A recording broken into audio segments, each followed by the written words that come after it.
All right, so we've got an image inside your document. Let's take a few steps back for just a moment, back to where we talked about inserting images. You recall we just went up to Insert, Pictures, or Online Pictures. But the first step, even before that, you had to determine where the image was going to be placed inside the document. So I would come down, click inside of a sentence or before a sentence or wherever, then I'd go Insert Picture and it would drop it right there. Now when this happens, we call this inline placement.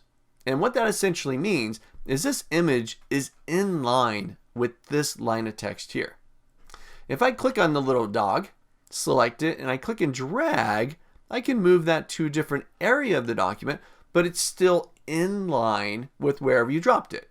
In this case, it's in line with this sentence right here, which is nice. You can move it around and place it wherever you want, but it causes a bunch of empty white space because it kind of pushes those lines up above, pushes them up, and pushes these one down, and now the base of this image rests on the baseline of this line right here, of this sentence. Well, I want to fix that. What I want to have happen is when I drop the image in, let's put that back up here, just click and drag that. I want the text to wrap around the image. I want this area here to be filled with text and wrap down below, if necessary, around that image. Now, this is a really simple technique and one that we should be taking advantage of. In the newer releases, ever since I think it was the 2010 release of Microsoft Word, you select an image and right away you get this little icon that gives you the options for wrap texts. Now if you're on an earlier edition or if you don't see that icon, you can still select the image, go up to Format, and here you will have wrap text as well. It's got the exact same features, just found in two different spots. Either way you do it. So I'm going to go Format, Wrap Text, click on the little down arrow, and I've got all these options on how I can wrap the text around that image. Well, not even around in this case, this is behind text. So now that image is behind, right? Kind of stacked on top of one another there. That's great if you're doing things like watermarks. I can put the image up in front of the text.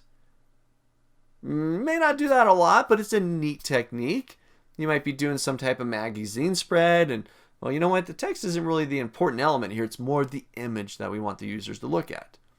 Here, I'm going to run over top. Let's see, I'm going to do this square one. So I'll select square, and now it's just nice and square around that image. Again, loads of options. Get into the little menu here as well, and you can just select the ones that you want. See how it's applied to that image. This is the tight one. See a little bit of difference in there. It's kind of following the shape of that, not so much square, but it's tighter in on that image. So try these out. Again, all I'm doing is selecting the image, go to the little icon here, pick your different formatting or wrap text options, or you go up to your Format tab, wrap text, and you can do it from here as well. Either way, try it out. Get that text to follow around that image. Don't leave all that empty negative white space. That's kind of distracting within your document. Select the image, wrap text. Try it out.